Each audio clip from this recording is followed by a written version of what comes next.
Hello YouTube. I know it's been a while since I've uploaded a video, but today I recently got the Yolopark AMK Pro Megatron for Christmas yesterday on Wednesday.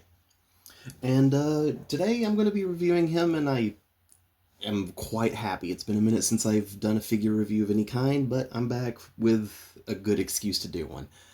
So, as usual, I'm going to start off with the packaging. But the box is this massive, massive box. This is a model kit, so it came in multiple parts. But the slipcover comes up, and then it has some artwork underneath. The side just says Transformers AMK Pro Model Kit and stuff. The back are some instructions, spread of accessories and whatnot. And the back of the... Oh, that's the front of the actual inside box, with Starscream, Soundwave, Shockwave, and Megatron there on the front. And Decepticons rise up, and some nice labeling and artwork, and it looks really, really good. But the box is pretty simple, nothing too crazy about it.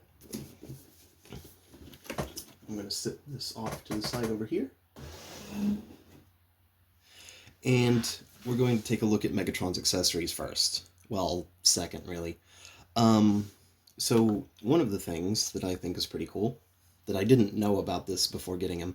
So he comes with multiple face plates. I have the laughing face on right now, but he comes with two more that look relatively similar, and I can't quite tell what the difference is, aside from the sculpt.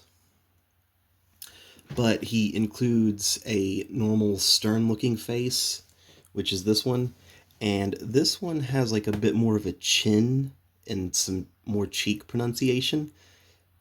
I don't really know what this is referencing, but this one is a bit more detailed, but looks mostly the same as his normal face. And I dropped that. To put them on, I've been popping his head off to do it. To put the faces on, his joints are very tight and stiff. I pop his head off usually, but to put the faces on, you just take his head, you put your nail under his chin, and it pops right off, and then you can replace it with any of the other two faces he has. But I've been keeping the laugh on because it looks really cool. Also, this does have light up eyes, and the cannon lights up. I just don't have the batteries for it, so I can't really display that. Get on there. There we go. But besides those faces, he also comes with a few weapons and something rather unexpected. So the unexpected thing is the key to Vector Sigma from the G1 cartoon. This is solid die-cast metal. Like, I don't really have anything to bang it against to show the sound it makes. But the key to Vector Sigma is solid metal, and it looks pretty cool. It's very shiny and glossy gold, too. I love it. Very well detailed, nice shading. The loop on the end is cool. His next accessory is a pistol. I think this is supposed to be the pistol from the movie that he used to shoot Optimus. Maybe. It doesn't look the same, but it looks similar enough. But he can hold the pistol quite well. His hands are actually quite good at gripping his accessories. He doesn't have any problems holding stuff.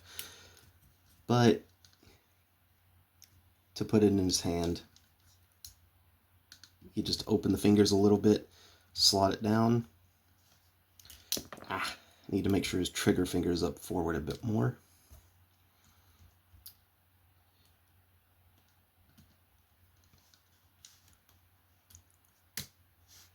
Okay. Yeah, that's good enough. But he can hold the gun pretty well. It's not all the way seated because I messed something up, but he can hold that. And the gun is unpainted. It's just solid black with a straight handle, and it looks pretty cool, though. Otherwise, there's no articulation or anything to it. The next thing he comes with is the laser sword, which is also from the movie. Same deal. He can hold this just fine, no problems. Just tighten his fingers and thumb around it, and he can hold that sword no problem. He actually has a pretty good hold on it. Like, that took some effort to pull it out.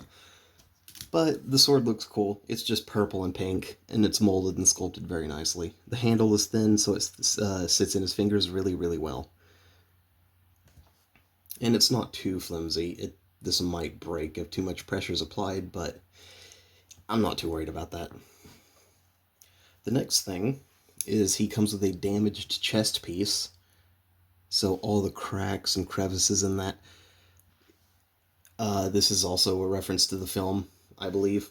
But to put this on his chest, you take his normal nice chest plate off, which this is also solid metal. But you just pop his chest plate off and pop the new one back on, and that looks pretty cool. Very easy, simple integration of the parts. It's just really cool. And the next thing he includes is the Energon mace on an articulated chain. So it has a peg at the end that replaces one of the hands, so you pop a hand off, pop this into the wrist hole, wrist peg, whatever, and that replaces his hand, and it holds its shape very well. The chain is pretty tight, so it doesn't really get loose or anything.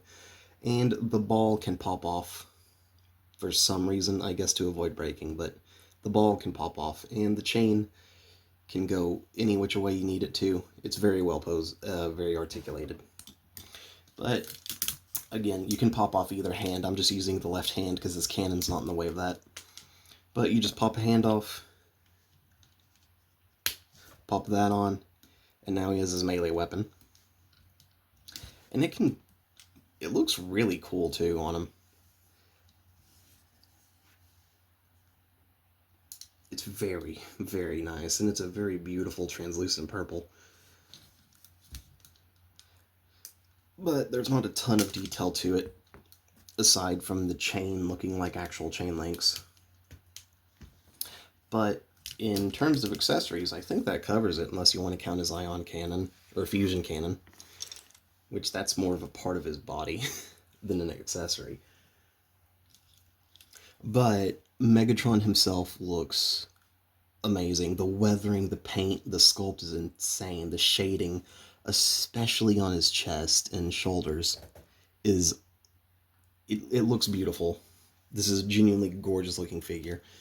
Even his feet, his shins, all the weathering and the dirt and the cracks in the surface of the metal, it looks great. He's very dirty and actually looks like he's been in a fight or two. Even on his back, all those little speckles of paint. The back of his head, too. I don't really know if you can make it out. My phone camera's not the best, but I'm trying to show you. But he looks very dirty and worn, and the paint is great. The colors are perfect. The shade of red, the blue, and yellow on his stomach, it's all great looking. The only gripe I have with the paint job is the inside of his shins not being red, but that's really a very minor thing. But aesthetically, he looks gorgeous, just like you would want Megatron to look like. Now what's next? Oh yeah, that's another thing I wanted to show. I just wanted to do a side-by-side of him and the Yolopark Optimus, and they look so damn good together. I covered this Optimus Prime in a video several months ago, so if you want to go watch that, go watch that. I've already talked about this guy on my channel, this Optimus. But in terms of articulation, this Megatron is very good, about the same as Optimus for the most part. So starting at his head, it can swivel all the way around. It can do a full 360 if you want it to. He can lean side to side. He can't look up too far, but he can look down really far because that neck joint just completely hinges out. So the head has just enough movement to get by. His arms are both the same, so I'm just going to cover the left one again. It can do a full 360 all the way around. It has a butterfly joint to push it forward. So that's normal, and then the butterfly joint leans out. He has a bicep rotation, of course, and his arm bends all the way up. His wrists, they can rotate. The wrist bend only goes inward, like towards his body from the forearm, and his thumb, his index finger, and his last 3 fingers are all articulated. So he has a trigger finger 3 finger split with an individual thumb which is on a hinge instead of a ball joint. So the thumb is permanently angled.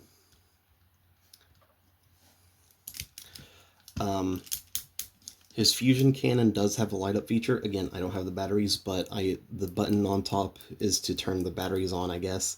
And then the barrel can extend. I don't know why.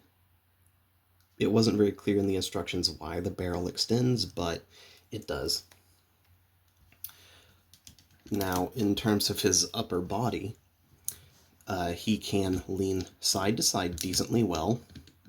He can crunch forward just a little bit, and there's not really an arcing back at all. The waist can do a full 360.